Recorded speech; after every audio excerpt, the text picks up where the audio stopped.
I want to talk to you about the CDC and the collusion, it seems like, help me out if there's a better word, with the teachers union about keeping schools closed for longer. How do you interpret what this is? There's no other way to really look at this other than a very large special interest controlling policy for partisan reasons. I mean, for years, teachers unions have been one of the largest donors to the Democratic Party. I think there have been statistics in certain years where something like some obscene percentage, like 20 or 30% of the delegates at the Democratic Convention are members of a teachers union. There's really no question about the influence teachers unions have had on policy in the Democratic Party over the years. In 2004, when John Kerry ran for president, he publicly talked about, paying merit pay, which is to say paying teachers who have good classroom performance more money. Within a month, he backed off that proposal because the teachers union didn't want him to. Barack Obama, our first black president, one of the first big things he did when he took office in 2009 was he killed DC's school voucher program, which is a program designed primarily to benefit poor black kids, simply because the teachers unions wanted him to. And yet here is the first black president doing something that's just catastrophic for civil rights. There's no disputing they have that kind of power of the Democratic Party. Wow. So why? What is their play? I think I have an idea, but I want to know what your take is on why the teachers union doesn't want kids to go back to school. Why are they using this leverage against their kids? That's a really good question. I think part of it is that the unions place a lot of importance on seniority.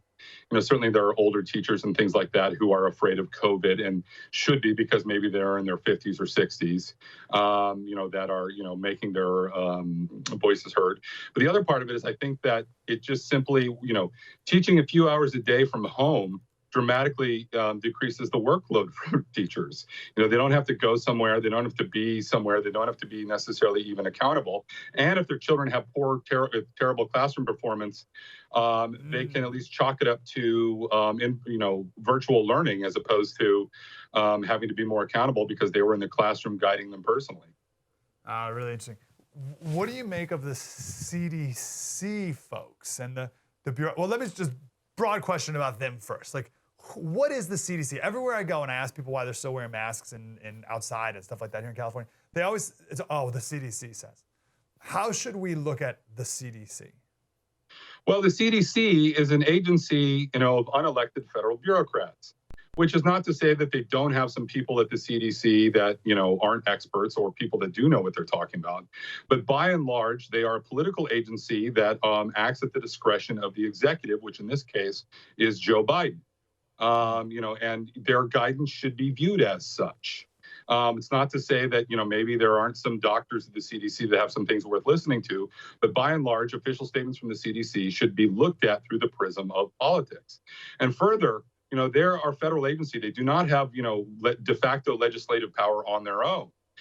So if they issue quote unquote guidance, that may determine what a lot of institutions decide to do. But that just because the CDC says something doesn't mean you have to do it. This is not a law. Why are people treating it like it's like I was in a grocery store the other day, didn't put a mask on, and the manager comes up, yells at me and says, well, the CDC says. It's like, well, why do you care what the CDC, why are people so infatuated with them?